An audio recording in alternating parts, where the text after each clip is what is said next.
The cold came in through the walls, not through a window, not through a gap in the door, through the actual walls, like the building had decided it didn't want to be warm anymore and had simply stopped trying. Mara pulled her coat tighter. It didn't help. Her coat was a sad, flat thing, the kind of coat that had been washed so many times it had forgotten what it used to be made of. It held warmth the way a paper bag holds soup. Technically, for a moment, then not at all. She was sitting in the antechamber of the Grand Convocation Hall, which was a fancy name for a waiting room the size of an aircraft hangar, and she was the only person in it who looked like she had dressed for a normal Tuesday and ended up at the wrong building. Everyone else had fur. Not like attached to them, though some of them probably could. This was a gathering of Alpha Pack leaders from 11 territories, which meant the people in this room collectively represented more raw power than most small governments, and they dressed like it. Long coats, deep hoods, boots that had opinions about the ground they walked on. One man near the far doorway had a cloak that probably cost more than Mara's entire apartment and its contents, including the microwave that only worked if you hit it on the left side. Mara had a sad coat and a leather satchel she was hugging to her chest. She was the runner for Pack Voss. Her pack, sort of. The pack she had been assigned to by geography and not by choice. The pack whose scribe had a bad knee and worse luck, which was why Mara was here instead of him. She was supposed to collect a set of sealed documents from the hall clerk, wait for the morning session to begin, and then carry whatever notes the scribe needed back to the pack's delegation room 2 floors up. Simple job. Warm job, she had assumed. She had been wrong about the warm part. She stood up, sat back down, stood up again, and walked in a small circle, which helped approximately nothing but gave her the illusion of agency. The heating in the antechamber seemed to be running on suggestions rather than fuel, like the building had posted a sign that said warmth here and then not followed through on it. She did another circle. She passed the door on her 3rd loop. It was a big door, old wood, dark with age, iron hinges the size of her forearm, and on the hook beside it, the kind of plain iron hook that exists in old buildings for no real reason except that someone once needed to put something somewhere, there was a cloak, dark wool, no markings she could see.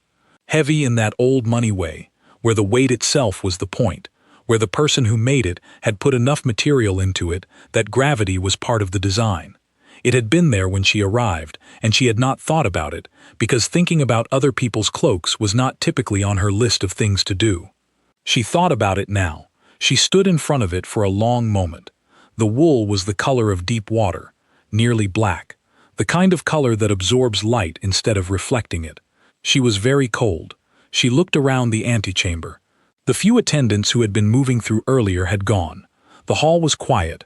The morning session wasn't for another 30 minutes. She told herself it was alone. She told herself she would put it back before anyone needed it. She told herself whoever owned it was clearly inside, clearly warm, clearly not standing in a drafty antechamber in a sad coat, holding a leather satchel and losing feeling in their fingers. She took the cloak off the hook. She put it on. It fell around her like she didn't have words for it, like being indoors inside the outdoors, like standing in weather that had decided to be kind, like the temperature had been one thing a second ago and was now something different, not just warmer but different in some way she couldn't account for, the way certain rooms feel different from other rooms even when the temperature is technically the same. She pulled it tighter. It smelled like old pine trees and something metallic, and something else underneath that she couldn't identify except that the animal part of her brain, the dumb ancient part that didn't have words or logic, sat up and said, known. She pushed that down. She sat back on the bench and waited. 14 minutes passed. She counted them. Counting things was what Mara did when she was trying not to think about something else. She counted ceiling tiles when meetings ran long. She counted steps when she was walking somewhere that made her nervous. She counted minutes now because the alternative was thinking about the cloak and the way it smelled, and the way her stupid, animal, wordless brain had responded to it, and she was not going to do that. The cloak settled around her like it had been measured for her. It hadn't, obviously. It was too long. The hem dragged on the stone floor when she stood. The shoulders sat wrong. cut for someone wider, broader, built along different lines entirely. It was not her cloak. It fit her the way borrowed things fit, imperfectly, with a quality of belonging that was purely situational. And yet, it was warm in a way that had nothing to do with wool. She knew that was her own brain doing the thing brains do when they're cold and relieved, projecting comfort onto whatever ended it. It was sensory. It was biology. It was not significant. She checked the lining, not on purpose. Her fingers found the inner hem the way fingers find things when the body is not being supervised by the mind, and she felt the thread before she saw it. Small, precise stitching, the kind done by hand, and she tilted the hem toward the window light. She saw the first letter. She stopped. She didn't read the rest of it. She let the hem fall. She sat very still for a moment, the way you sit when you have done something before you understood you were doing it, and now understanding has arrived, and it is too late to undo the thing, and you are stuck holding what you should not have. She did not read the name. She had seen one letter. One letter was not a name. One letter was just a letter. She had not read anyone's name. She had not done anything. She pulled the cloak tighter. The doors at the far end of the antechamber opened. The Alpha King did not make an entrance. That was the thing about him that Mara registered first, from her bench in the back corner of the gallery where runners sat. He did not do the thing she had expected, the thing she had mentally prepared for, the sweeping arrival with guards and presents and the weight of performance. He came through the doors the way water moves through a space, like he had simply decided to be in a different place, and the room had adjusted to accommodate him. He was late by 8 minutes. She knew, because she had been counting. He was late in the way that only certain people are ever late, not because they failed to manage their time, but because their arrival was not governed by the same rules as other people's arrivals. He came when he came, and the convocation waited, because the convocation understood, at some molecular level, that this was the arrangement. The room was full by the time he entered. 47 Alpha representatives from 11 territories, plus their seconds, plus the hall staff, plus the clerks along the wall with their ledgers and their careful faces. A room of people who did not easily yield space. The room gave him space. Mara was in the back. She had her satchel. She had her pencil out, because she was supposed to be taking notes, observational notes for the pack scribe. Nothing critical, just a log of who was present and what the general tone of the session seemed to be. She had written 3 words: cold, stone, formal. Then he walked in, and she stopped writing. Not because she wasn't going to do that. Not because of that. She stopped writing because he stopped walking. Mid-stride, 14 feet inside the door, on the stone floor between the entrance and the first row of delegate seats. Everyone around him kept moving, kept flowing to their positions, kept doing the ordinary business of filling a room, and he did not. He was looking at her. No, not at her. At the cloak. She understood this in stages, the way you understand cold water. First the surface of it, then the depth. He was looking across the room at the bench in the gallery corner where the runners sat, and his eyes were on the cloak, and his face was doing something that faces of men like him were not designed to do in rooms like this. His face was doing something uncontrolled. Just for a second, 1 second, maybe less, and then it was gone, locked back behind whatever he usually kept himself behind, and he was moving again, smooth, unhurried, crossing the room in a direction that was not toward his seat at the head of the delegate table. Toward her. Mara counted his steps. She got to 11 before her pencil stopped moving entirely. 14 steps total. He stopped 2 feet from the bench. He was tall in the way buildings are tall, not as a characteristic, but as a fact of the space he occupied. The cloak from the hook beside the door fell to just below his knee on Mara, and it would have landed mid-thigh on him. She calculated this automatically and hated herself for it. He looked at the cloak, not at her face, at the cloak. Where did you get that? Not a question. She had heard questions before, and this was not shaped like one. It was a sentence with a period at the end of it, a sentence that was finished and done and waiting for an answer that had better arrive promptly. She said, hook, by the door, near the entrance. He said, which entrance? She pointed. He turned his head slightly, looked at the door, looked back, Something moved in his jaw. One small movement, one tiny seismic thing in the muscle near the hinge of it, and then it stopped. He said, "That cloak hasn't been in this building in 11 years. She opened her mouth. Nothing came out. She had nothing to say to that. She had borrowed a cloak off a hook, and the cloak apparently had an 11-year history she had not been briefed on, and she was standing in it, and he was standing very close, and the room behind him was full of 47 alpha leaders, all very carefully not looking at this corner of the gallery, which meant they were all absolutely looking at this corner of the gallery. He reached out. She watched his hand. It moved toward the collar of the cloak, not her shoulder, not her face, not anything that was her, just the cloak, the wool, the dark water color of it. His hand stopped in the air, close enough that she felt the displaced warmth of it, the small system of heat that surrounds a living person, but not touching, suspended. He looked at the collar for a moment that lasted longer than it should have. Then, very quietly, so it did not travel past the two of them, "It kept you warm." Mara said nothing. "Good," he said. He turned, walked back to the delegate table, sat in his seat at the head of it, opened the agenda that was waiting for him, and looked at it, and began the session. Mara held her pencil. She looked at the 3 words she had written. Cold, stone, formal. She wrote a 4th. 11. She didn't know what it meant yet.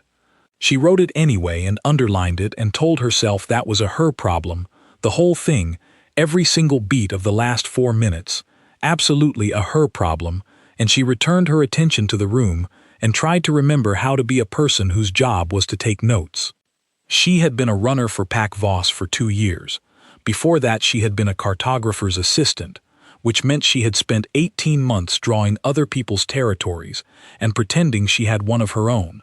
Before that was the year she didn't talk about. Before that was a forest and a night and a cold that had been different from this cold, not drafty building cold, not embarrassed about her coat cold, but the kind of cold that is trying to tell you something, and the message is that you are not going to make it. She had made it. She didn't know how. She had woken up in the morning in a hollow under a fallen tree, and she had been warm, which should not have been possible, because the night had been single digits, and she had been alone, and she'd had nothing but the clothes she was wearing, and the tree above her. She had been warm. She had walked out of that forest in the morning, and she had never gone back, and she had never told anyone, and she had filed it under things that don't have explanations. Do not open this drawer, and she had gotten on with her life, which was the only available option. That was 11 years ago. She looked at the words she had written. She did not look at the hem of the cloak. The session ran 3 hours. Mara wrote 6 pages of observational notes. She wrote them in her small, precise handwriting. The handwriting of someone who had been told her whole life that her handwriting was too small and had responded by making it smaller. She logged the speakers in order, the approximate topics, the tone shifts, the points of tension between the Southern Territories and the Northern Coalition. She did not look at the head of the table more than was strictly necessary. 4 times she looked at the head of the table. The 5th time she did it, he was already looking at her section of the gallery. Not at her specifically, at the general area. She redirected her eyes to her notes. She wrote the word territorial boundary dispute twice in a row without noticing. At the break between morning and afternoon sessions, the gallery was allowed to step out. Mara stepped out. She walked to the small water station in the corridor and poured herself a cup and drank it in 2 swallows and then poured another one and held it. The corridor was quiet. One of the hall staff passed her with an armload of bound reports. A pack second stood near the window with a phone pressed to his ear, speaking in a low, fast voice. A guard stood at the far end and looked at nothing in particular. Mara looked at the cloak. She thought, I should take this off. She thought, I should fold it, bring it to the lost and found, or find the hall clerk, or hang it back on the hook, or do literally any of the reasonable and obvious things a person does when they realize they have been walking around for 3 hours in a garment that belongs to the most powerful individual in 11 combined territories. She drank the 2nd cup of water. She did not take the cloak off. The afternoon session was 3.5 hours. There was a budget dispute between Territories 5 and 7 that consumed 90 minutes by itself. There was a motion introduced by Territory 3 that immediately generated counter-motions from Territories 2 and 9. There was a break at the 2-hour mark where tea was brought in and everyone became slightly more human for 20 minutes before returning to being the kind of people who governed large populations of wolves and held the attendant grudges. Mara wrote 12 more pages. She did not look at the head of the table. She looked at the head of the table 3 times. The 3rd time, he was in conversation with his second, a severe woman with silver-streaked hair who seemed to communicate primarily through eyebrows, and he did not look up. Mara returned to her notes. At the end of the session, at 6 o'clock, the hall cleared. It cleared the way a room full of powerful people clears, slowly at first, as everyone waited for everyone else to indicate that leaving was acceptable, and then all at once when someone moved first and the rest followed. In 4 minutes, the delegate table was empty, except for the hall staff collecting the water glasses and the agenda papers, and the gallery had been vacated by everyone except Mara, who was still on her bench, finishing a sentence in her notes. She finished the sentence.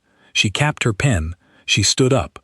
The cloak was still on her. Had been on her for 9 hours, which was a long time to be wearing something that didn't belong to you. Long enough that it had started to feel like it did. Long enough that the weight of it had recalibrated to feel like the right weight, the way borrowed shoes eventually stop being someone else's shoes and start being the shoes you're wearing. She reached up to the collar. She started to shrug it off. You don't have to. She stopped. He was in the doorway. Not the main doors. The side door. The private passage that opened directly into the hall from whatever internal corridor the head of the table used to move in and out, without walking through the general circulation. He was standing in the half-open door, one hand on the frame, and he was looking at her. He had changed into something. She registered this with the automatic inventory of someone trained to notice things. A lighter jacket, the formal coat he had worn during the session gone. He looked like a man who had done a long day of work, and was on the back end of it, except that he was still standing like architecture, still holding the doorframe like it was optional, and not like he needed it for support. She said, "It's yours." He said, "Yes." I took it off the hook. I was cold. I thought. She stopped. There was no version of that sentence that ended well. She thought it was unclaimed. She thought she could just borrow it.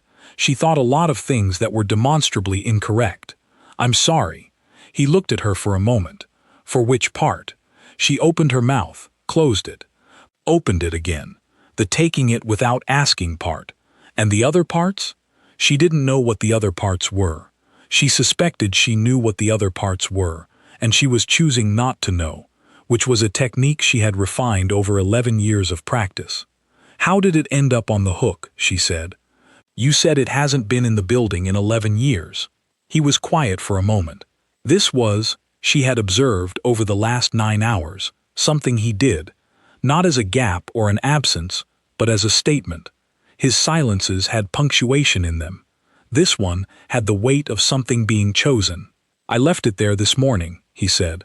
"On my way in. You left your own cloak on a hook in the antechamber."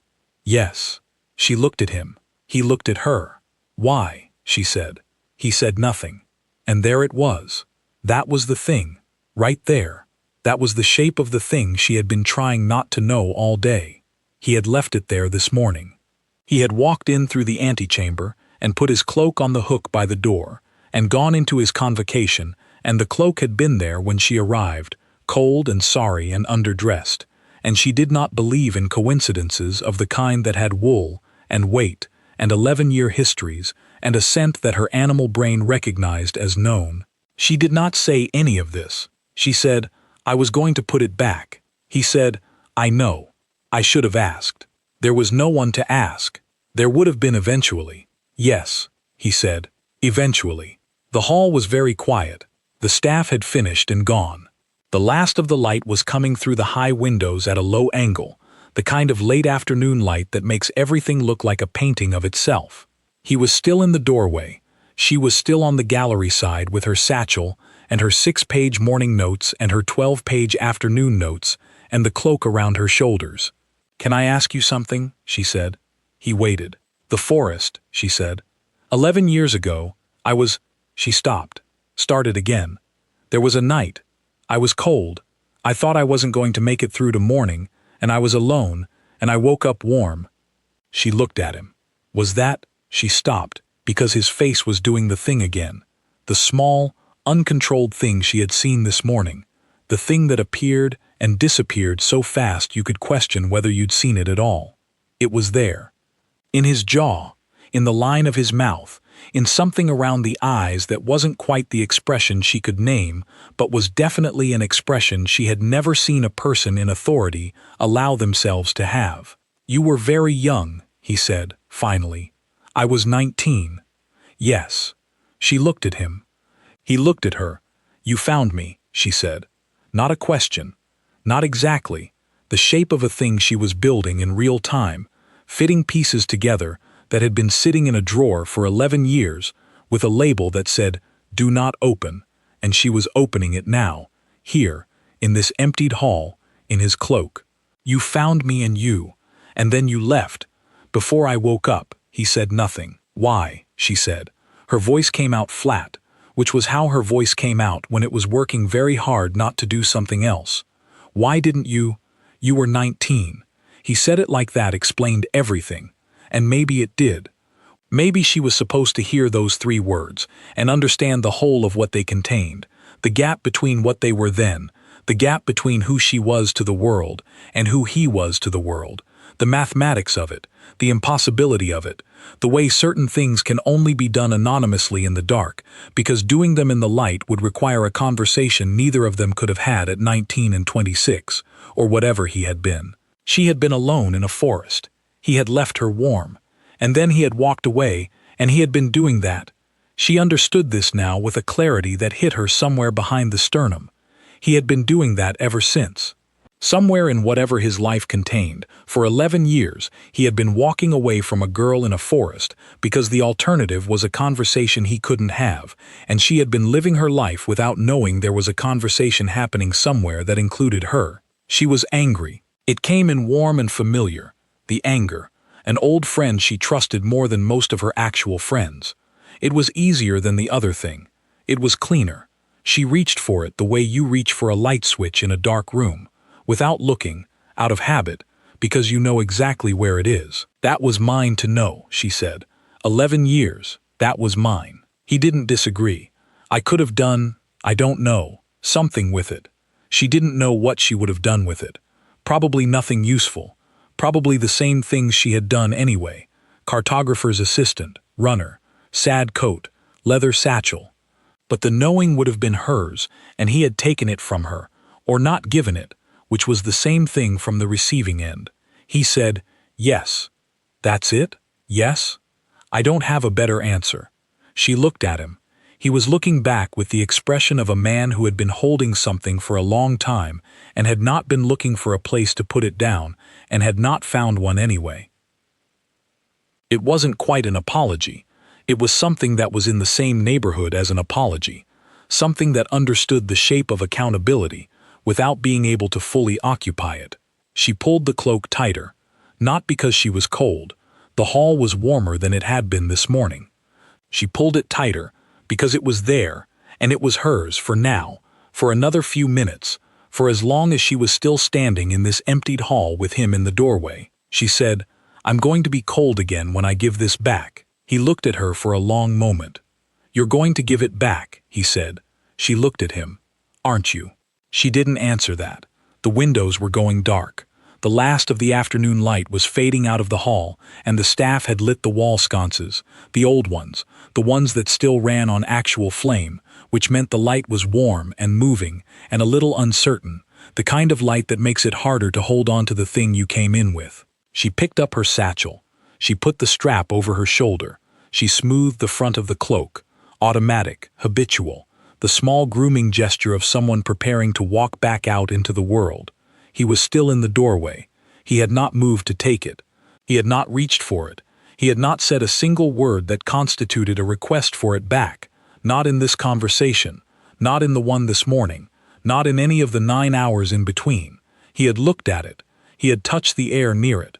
He had said it kept you warm, and then good, And then he had run a convocation of 47 alpha leaders for 6.5 hours, like a man who had not just confirmed, in 17 words, that he had once spent a night in a forest keeping a stranger alive. She walked toward the door.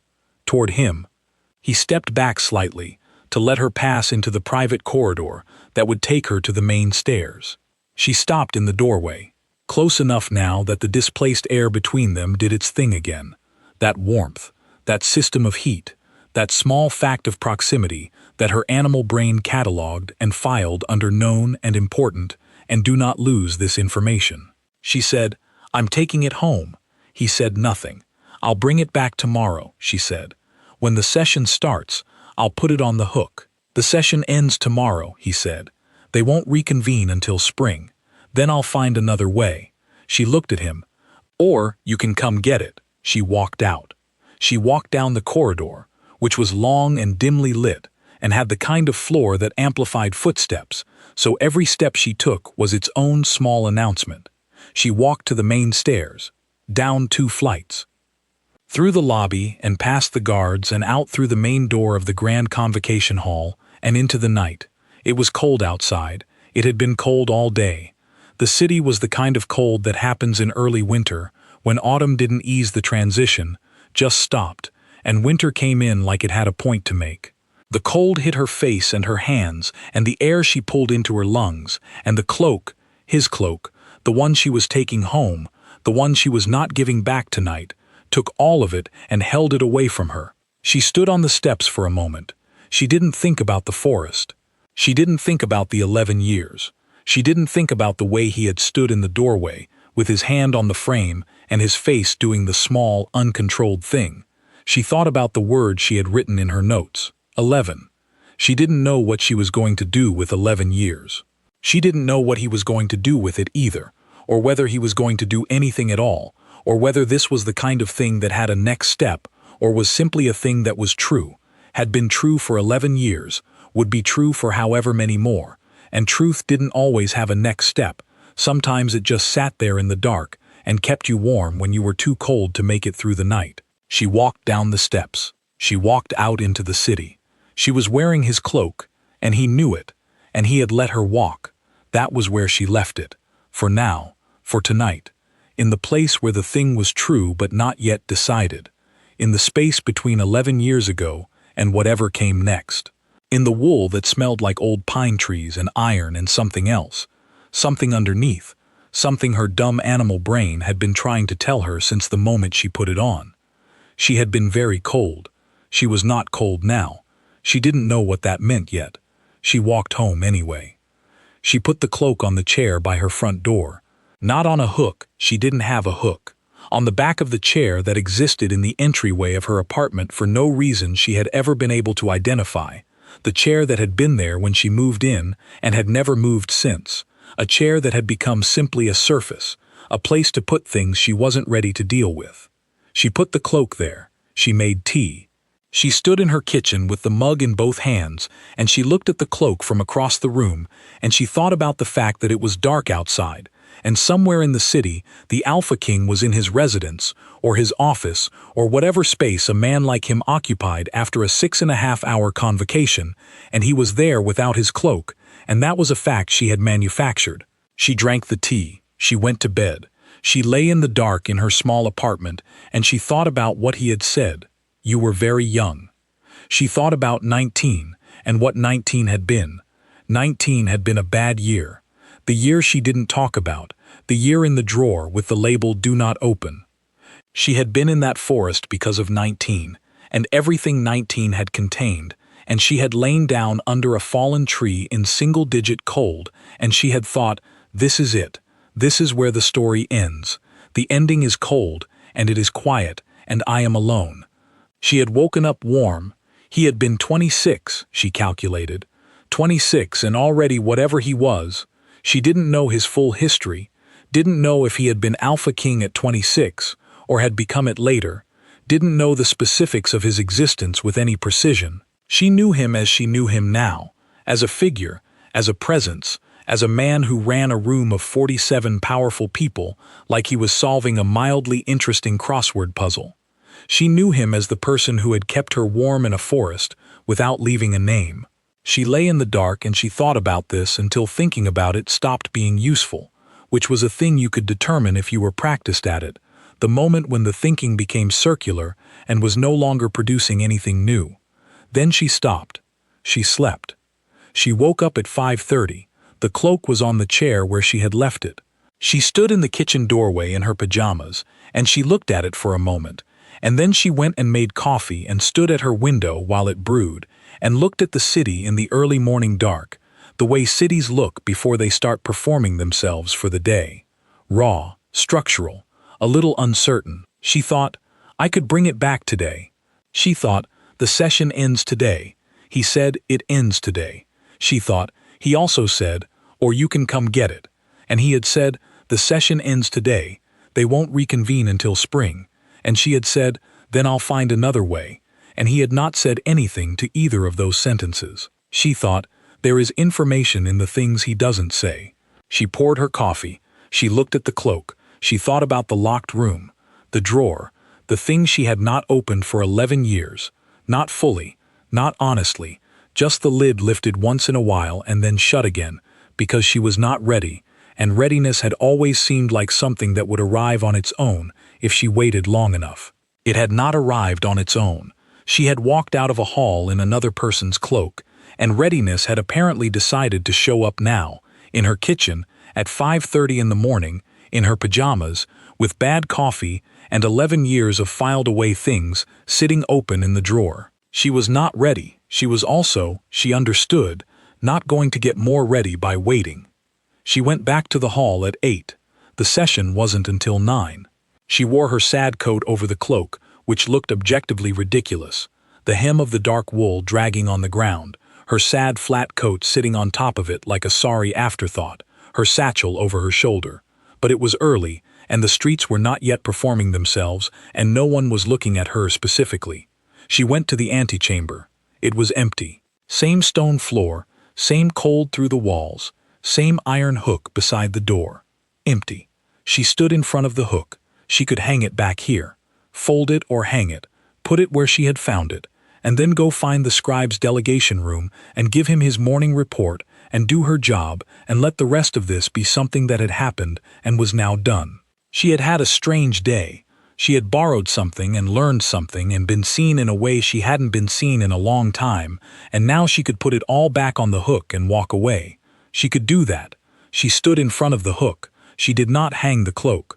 She was still standing there, deciding nothing, when she heard footsteps in the corridor. Not the main corridor, the private one, and the side door opened, and he came in. He was early. He was early the way she was early, which was to say, he was here before anyone else, before the staff, before the delegates, before the normal machinery of the day had started running. He came through the side door and saw her immediately and stopped, which was also what he had done yesterday, which was apparently a thing he did when he saw her in his cloak. He looked at her. She looked at him. She said, I brought it back. He said, I see that. I'm deciding whether to put it on the hook. And she looked at the hook. She looked at him. She thought about the forest in 19 and 11 years, and the words she had written in her notes, and the things he didn't say, and the way his face did the small, uncontrolled thing, and the way her animal brain kept saying known, known, known, like a broken record that was not actually broken, just patient. She said, what happens if I don't? He looked at her for a moment. He crossed the antechamber, not 14 steps this time, fewer. He stopped an arm's length away and looked at her directly, not at the cloak, not at the collar, or the hem, or the name embroidered in the lining, at her face, which was the most direct he had looked at her in 2 days, and it was, she thought, the kind of looking that takes practice and courage in equal measure, the kind that people like him, people who had learned to control their faces for rooms full of 47 people, did not do casually. He said, then we have a conversation that's 11 years overdue. She looked at him, he looked at her. That's a lot of conversation, she said. Yes. I have a job. I have notes to take. The session starts at 9. The session ends at noon, he said. I moved the last agenda block. She stared at him. You moved the last agenda block, yes. You moved a convocation agenda block for... She stopped, started again. When did you do that? This morning. Before you knew I was going to be here. He said nothing, which was an answer, which was, she was learning. Always an answer. She looked at the hook. Empty iron. Old stone. Cold coming through the walls, same as yesterday, same as it had always been. She looked at him. She did not hang the cloak on the hook. She adjusted the collar instead. Automatic, the small grooming gesture, and tightened it against the cold, and she picked up her satchel off the bench where she had set it, and she said, "The conversation can wait until noon." "Yes," he said, "but it happens." "Yes," he said again. She walked to the gallery door, stopped, did not turn around. "You're going to need to give me something in it," she said. "The conversation. You're going to need to give me more than yes and nothing, and the muscle in your jaw. Quiet." Then, from behind her, in the voice he used when it was only the two of them, and the room was empty, and there was no performance required. "I know." She walked into the gallery. She sat on the bench in the runner's corner. She got out her pencil. At the top of a fresh page, she wrote the date. Under it, she wrote one word: noon. She underlined it twice and she waited for the session to start, wearing his cloak, in the building it hadn't been in for 11 years, in the cold that came through the walls, which was the same cold it had always been, except that it was not, quite, reaching her. That was where the story left them, not at the ending, at noon.